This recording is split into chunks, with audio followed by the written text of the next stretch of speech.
ফের বিতর্কের কেন্দ্রবিন্দু বনগাঁ। বিতর্কিত মন্তব্যের জেরে এবার শিরোনামে বনগাঁ দক্ষিণের বিজেপি বিধায়ক স্বপন মজুমদার। উত্তর 24 পরগনার চাঁদপাড়া বাজার এলাকায় বৃহস্পতিবার আয়োজিত ছিল বিজেপির পরিবর্তন সভা। সেই সভা থেকেই জনসাধারণের উদ্দেশ্যে পুলিশকে চালাকাঠ দিয়ে পেটানোর নিদান দেন বিধায়ক। তার এই মন্তব্যকে ঘিরে রাজনৈতিক মহলে ব্যাপক শোরগোল ফেলে দেয়। অপরদিকে এই বিষয়টিকে নিয়ে বনগাঁ তৃণমূলের জেলা সভাপতি বিশ্বজিৎ দাস পাল্টা কটাক্ষ করেন বিরোধীদের। এর জেরে আরো একবার তুঙ্গে শাসক বিরোধী তরজা। বঙ্গের মুখ্যমন্ত্রী হয়ে, প্রশাসনিক কর্তা হয়ে, আজকে একটা গণতান্ত্রিক দেশের অঙ্গরাজ্যের মুখ্যমন্ত্রী মমতা বন্দ্যোপাধ্যায়, আজকে তুমি যতই ঘেটে দেওয়ার নেতারা পাশে বনগাঁ পৌরসভা আমরা দেখতে পেয়েছি কয়েকদিন আগে থেকে এই গন্ডগোল শুরু হয়েছে। সেখানে এই দলদাস পুলিশ, চটিচাটা পুলিশগুলো অন্ধমনির পাঠ নিয়েছিল, সেখানে বোম গুলি সব হয়েছে, তখন কাউকে অ্যারেস্ট করেনি। কিন্তু বিরোধী বা সাধারণ কেউ কিছু করলে সঙ্গে সঙ্গে পুলিশ, দলদাস পুলিশ হাজির হয়ে যায় সেখানে। লজ্জা করা উচিত।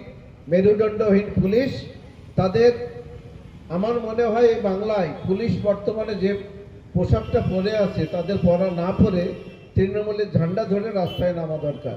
অবৈধভাবে তৃণমূল এই দালালদের কথা শুনে অপোজিশন পার্টি করো এবং সাধারণ গরিব মানুষ তাদের উপর চড়াও হবে।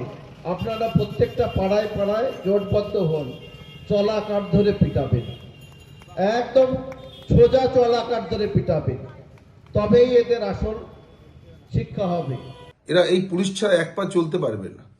অথচ বিজেপি শাসিত রাজ্যে যেভাবে পুলিশের নির্মম অত্যাচার, কোনো ঝুপড়ি ভেঙে গুড়িয়ে দিচ্ছে, সেই ঝুপড়িবাসীদের মেরে সেখানে তাদের সমাজ বিরোধীদের গলা কেটে দিচ্ছে, সেখানে কোনো বিচার হয় না। অথচ পশ্চিমবাংলায় আইন শৃঙ্খলায় আমরা এখনো 1 নম্বরে আছি।